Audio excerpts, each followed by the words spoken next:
Arnoldas buvo pridavęs savo klavišą į remontą prieš 10 metų. Nu, prieš 10 jau. Prieš 10 metų. Panašiai. Ir štai praėjus 10 metų jisai prisiminė, kad jis buvo pridavęs klavišą į remontą ir jis jį atsiėmė. Nedidelis gedimas pasirodo buvęs jau sutaisytas. Štai Arnoldas stato savo instrumentą ir ruošiasi koncertams.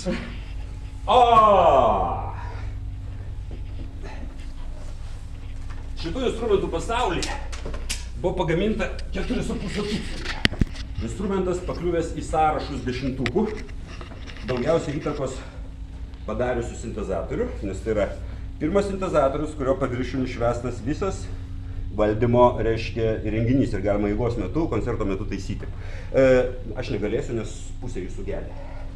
Deja, pataisė, kad grotų, bet nepataisė. Lauk, čia kažkoks dar dainų sąrašas, kurį mes esam... Kada mes čia grojam? Nebijau, kad čia... O, pažiūrėk, angliškas yra. Wasted.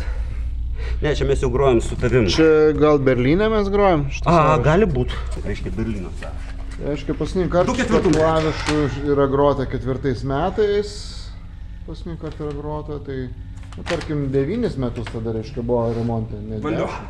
Laimėjom. Vis mažiau. Čia mūsų repeticijų studija, gal galėčiau net ir aprodyti žiūrovui vis tiek. Čia yra Brazo būgnai.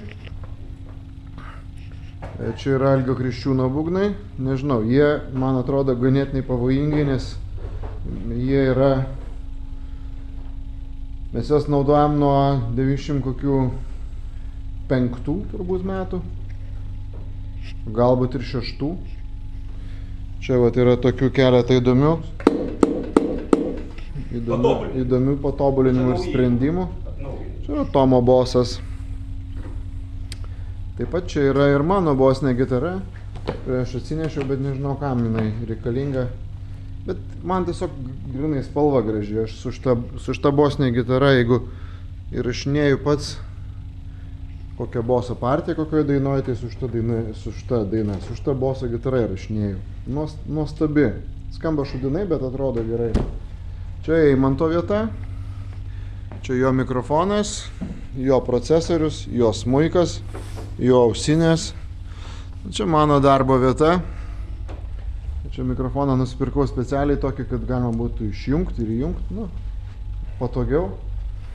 Mano ausinės vienos, čia kitos, čia procesoriai, čia kažkas atsijungia dabar, gitara. Kita gitara, čia yra toks maisto vietelė, baronkos nepradarytos jau gal 2 mėnesius tos baronkos. Ir čia, nežinau, kažkokiu tai šlamšto. Bet tai va mes nuostabiai repetuojam. Mes galėjome pažiūrėti, kaip mirksi gražiai lemputės. Gal vis tik tai jo, pažiūrėkime, ar per 9 metus sutaisė jį. Šviečia lemputės. O, sutaisė, šviečia. Ir jeigu pažiūrėsime tembro pavadinimą, jis primena labai gerą istoriją, reiškia, Geltoni krantai vadinasi. O, nuostabu. Pavyzdžiui, paskutinė diena. Jis groja, tu gali patikrinti su ausinėm. Reikia ausinės kažkokias. Šiaip smalsu, kiek gerai per 9 metus pataiso sintezą. Kokio gerumo remontas per 9 metus, kiek galėjo pataisyti viską. Pažiūrim, kas čia pas mus yra gero. Aha. O. Garsas yra. Pažiūrėk.